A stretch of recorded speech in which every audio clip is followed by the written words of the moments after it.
नमस्कार, आप देख रहे हैं हमारा खास शो द गुड़गांव रिपोर्ट। और द गुड़गांव रिपोर्ट के आज के एपिसोड में हम बात करने जा रहे हैं फरहान अख्तर की कल रिलीज होने वाली फिल्म 120 बहादुर पर। रेजांगला की ऐतिहासिक लड़ाई पर बनी फिल्म 120 बहादुर कल सिनेमाघरों में रिलीज हो रही है। एक्टर फरहान अख्तर इस फिल्म में मेजर शैतान सिंह भाटी का किरदार निभा रहे हैं। वही मेजर शैतान सिंह भाटी जिन्हें मरणोपरांत वीर चक्र से सम्मानित किया गया, और साथ ही वो उस चार्ली कंपनी को कमांड कर रहे थे जिस चार्ली कंपनी ने इस युद्ध में अपना बलिदान दिया। कुल 120 लोगों की ये चार्ली कंपनी थी जो कि कुमाऊं रेजिमेंट के अंडर थी, और इसमें से 114 जो जवान थे उन्होंने शहादत दी, और वो सभी जवान अहीर समाज से आते थे। इस पूरी फिल्म को लेकर एक विवाद खड़ा हुआ कि फिल्म में अहीर सैनिकों का जो बलिदान है उसे कमतर आंका गया है या फिर उसे मुख्य कहानी के तौर पर नहीं दिखाया गया। फिल्म के नामकरण से लेकर फिल्म के ट्रेलर तक विवाद खड़ा हुआ। अहीर समाज के लोगों ने प्रोटेस्ट भी किया, लेकिन इसमें आगे कोई हल नहीं निकला। एक गतिरोध बन गया। उसके बाद एक कमेटी बनाई गई, अलग अलग नेताओं से अहीर समाज के लोग मिले, साथ ही हाई कोर्ट तक भी मामला पहुंचा, लेकिन फिल्म की रिलीज डेट पर कोई रोक नहीं लगी, नहीं इसे आगे बढ़ाया गया। कल ये फिल्म सिनेमाघरों में रिलीज होगी 21 तारीख को। इसी मौके पर हमारे संवाददाता नीरज वशिष्ठ ने गुरुग्राम पहुंचकर अहीर समाज के उन प्रतिनिधियों से बात की है जो इस फिल्म के विरोध में प्रोटेस्ट कर रहे थे, जिन्होंने पंचायत भी बुलाई थी। आखिर ये लोग क्या कल इस फिल्म की जो स्क्रीनिंग है उसे रुकवाएंगे या फिर दोबारा कोर्ट जाएंगे, क्या कुछ इनका रुख है, आप इस ग्राउंड रिपोर्ट में देखिए, जिसमें नीरज वशिष्ठ ने इन अहीर समाज के प्रतिनिधियों से बातचीत की है और जानने की कोशिश की है कि अब इन लोगों का 120 बहादुर फिल्म को लेकर अगला कदम क्या होगा। मुद्दे पर मेरे साथ बातचीत करने के लिए तमाम ये लोग हैं। क्या नाम है आपका, बताइए।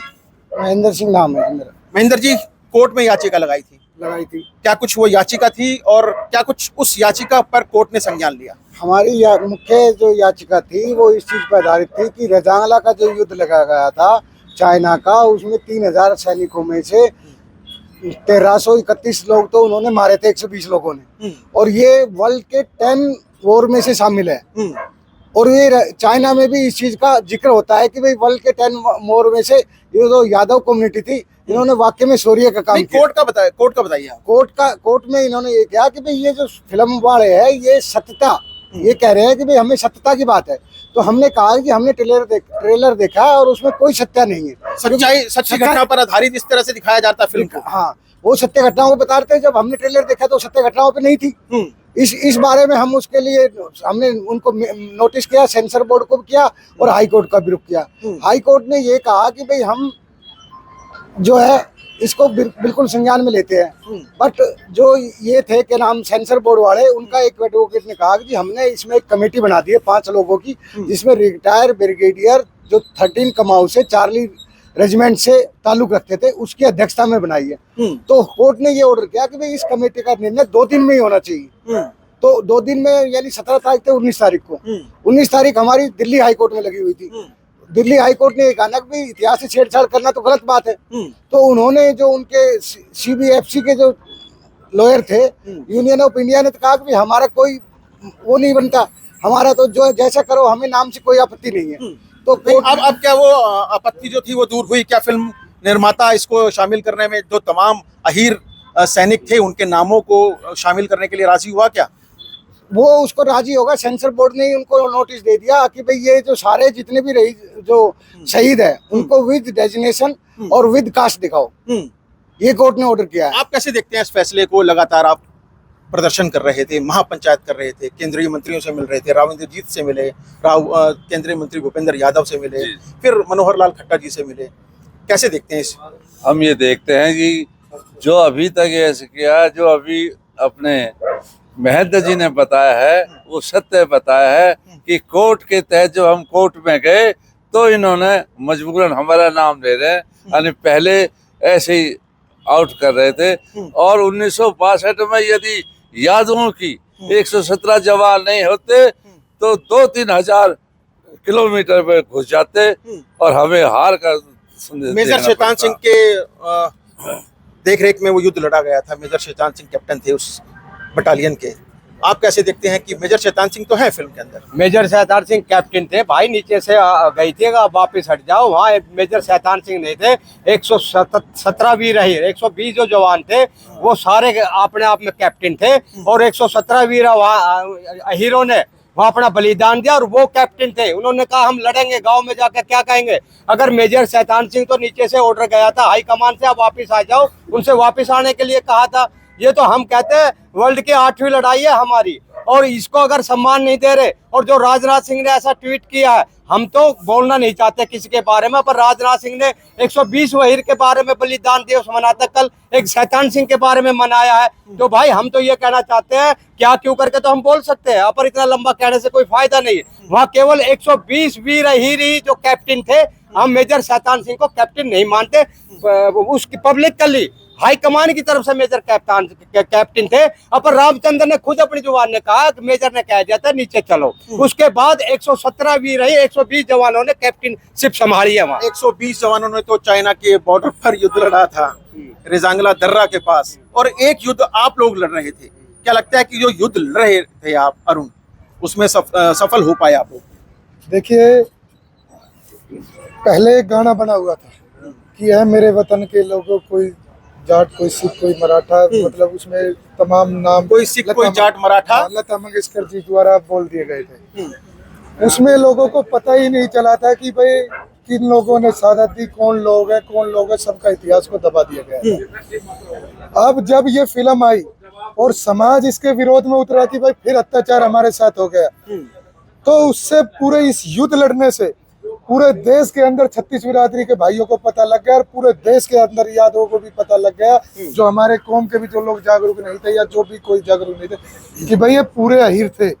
और हम ये बात पूरे देश के अंदर पहुंचाने में कामयाब हो गए हैं, और साथ हमारी लड़ाई अभी खत्म नहीं हुई, हमारी लड़ाई पूरी जारी है इसको लेकर। नहीं, क्या जो कोर्ट का फैसला है उस पर सहमति जता दी आपके प्रतिनिधियों ने? देखिए, कोर्ट पे जो फैसला है उस पे हम कोर्ट के कोई हमारी सहमति नहीं जती है। कोर्ट द्वारा ये कही गई है उनकी कमेटी द्वारा कि भाई हमने उनका नाम कर दिया, नाम का वो स्क्रिप्ट चला दी, और क्या कहेगा वो कर दिया, पीछे से उनका श्रद्धांजलि देंगे। पर इतना कहने से उनकी शहादत का अनुमान थोड़ी लगा सकते हो आप। इतनी बड़ी फिल्म में एक बार फोटो दिखाने से, इतने लंबे टाइम से आप लोग डायरेक्टर से और जो फिल्म के एक्टर हैं फरहान अख्तर और उनकी पूरी टीम से बातचीत करने की कोशिश कर रहे थे, क्या आपसे बातचीत की क्या फरहान अख्तर डायरेक्टर ने या फिर उनके जो निर्देशक थे उन्होंने? देखिए, उसके अंदर तो इतनी अकड़ थी कि वो आके खड़ा होके कहता था कि उसमें जय दादा किशन के नारे तो है, जय दादा किशन। वो तो समाज ने और हमारे नौजवान साथियों बुजुर्गों ने रोड पर उतर कर जो संघर्ष किया और जो पंचायतें की, मुकदमे लिए, जो लिए, तो फरहान अख्तर को पता लगा, और जो हमारी सरदारी ने या पूरे देश के यादवों के लोगों ने बैठकर इस फिल्म का संपूर्ण बहिष्कार कर दिया कि यादव समाज का कोई भी बच्चा इसको देखने के लिए नहीं जाएगा। और साथ में 36 बिरादरी के भाई बैठे थे कि भाई जिस हिसाब से वो सच्चाई घटना पर आधारित, क्योंकि सब 36 बिरादरियों के भाई जानते कि ये युद्ध किसने लड़ा है। उन्होंने भी सहमति दिखाई कि भाई हम भी इसको देखने के लिए नहीं थे, सिर्फ ये पैसे कमाने के लिए है। और इसमें क्या कुछ रुक रहने वाला है? हम इसमें कोई संतुष्ट नहीं है, और नहीं हम उसकी बात पर संतुष्ट, वो तो समाज के दबाव से और कोर्ट के दबाव से उसने छोटा सा वो करा, इससे सहमत नहीं है। हम दोबारा PIL डाल लेंगे और ये लड़ाई इसको साबित करके दिखाएंगे कि ये झूठी घटना इसने बढ़ाई है। हाँ। आप क्या कुछ कहेंगे, जिस तरह से राजनाथ सिंह रक्षा मंत्री ने एक बयान दिया है अहीरों को लेकर भी, खासतौर पर रेजांगला युद्ध को लेकर भी, कैसे देखते हैं उनके बयान को? उनके बयान की हम निंदा करते हैं। लोकतांत्रिक व्यवस्था है, लोकतंत्र में हमें भी कोर्ट भी जाने का हक है, प्रदर्शन करने का भी हक है, और भी जो जो प्लेटफार्म है हम हर जगह जाएंगे, हार मानने वाले नहीं है, और ये संघर्ष आगे और जारी होगा और तेज होगा। हमारे देश में शहीदों को लेकर भी युद्ध लड़ना पड़ रहा है कि उनकी शहादत को दिखाया जाए फिल्म के अंदर। एक डायरेक्टर ये कह रहा है कि फिल्म सच्ची घटना पर आधारित है।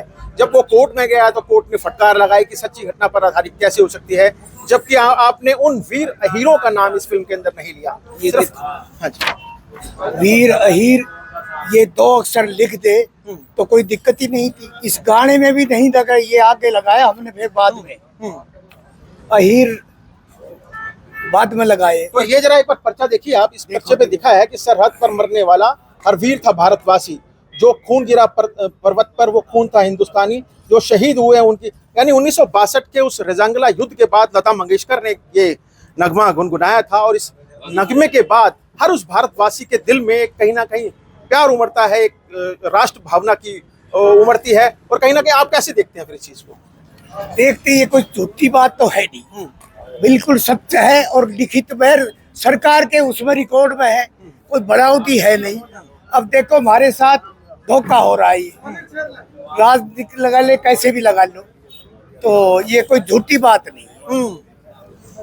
राजनाथ सिंह ने बयान दिया ठीक फिल्म की रिलीज से पहले, और अभी 18 नवंबर गया है, परसों 18 नवंबर को ही शहादत का दिन था, जब 18 नवंबर 1962 को युद्ध लड़ा गया था। आप भी युद्ध लड़ रहे हैं, अहीर प्रतिनिधि भी युद्ध लड़ रहे हैं, असर पड़ता दिखाई दे नहीं रहा। ऐसा है जी, हम आपके माध्यम चैनल के साथियों को धन्यवाद करना चाहते हैं। और ये लड़ाई जो है ना लगातार हमारी जारी रहेगी। राजनाथ सिंह देश के रक्षा मंत्री है, सभी जातियों ने उनको बनाया है, सम्मान दिया है, लेकिन उन्होंने जो ये बात की है ना शैतान सिंह के ऊपर, एक शैतान सिंह ने लड़ाई लड़ी थी। हमारे 114 अहीर जो शहीद हुए उनका नाम जो अनालोचना की है, हम इसकी निंदा करते हैं, घोर निंदा करते हैं, और हमारा संघर्ष जारी रहेगा। और आप मानते हैं कि ऐसे बयान देने से बचना चाहिए, खासतौर पर बात जब शहीदों के अदम्य साहस की? बिल्कुल बचना चाहिए, अगर नहीं बचता है तो उसको सही बात बोलनी चाहिए, क्योंकि वो एक बहुत बड़े ओहदे पे बैठे हुए हैं और डिफेंस मिनिस्टर है, तो मुझे नहीं लगता ये बहुत बढ़िया बात उन्होंने की, बिल्कुल गलत है और ये समाज उसको नकारता है। हालांकि कोर्ट ने जरूर फिल्म के एक्टर और डायरेक्टर को इस बारे में, इस फिल्म के अंदर बदलाव करने के आदेश जारी किए हैं। फिल्म को देखने के बाद ही ये तय हो पाएगा, साफ हो पाएगा कि क्या कुछ वो बदलाव किए गए हैं। लेकिन अहीर प्रतिनिधि अभी भी इस बात से सहमत नहीं है। उनका साफ तौर से कहना है कि अगर फरहान अख्तर को बदलाव करने होते तो वे 2.5-3 महीने से लगातार संघर्ष कर रहे हैं, पैदल मार्च कर रहे हैं, महापंचायत कर रहे हैं, केंद्रीय मंत्रियों के द्वारा उन तक बात पहुंचाने की कोशिश कर रहे हैं। लेकिन 3 महीने से जब किसी के कान पर जूं नहीं रहेंगी, तो अब कोर्ट के आदेश के बाद क्या कुछ बदलाव होगा, यह जरूर देखने वाली बात होगी। कैमरामैन परवीन कुमार के साथ नीरज वशिष्ठ, गुरुग्राम, हरियाणा तक।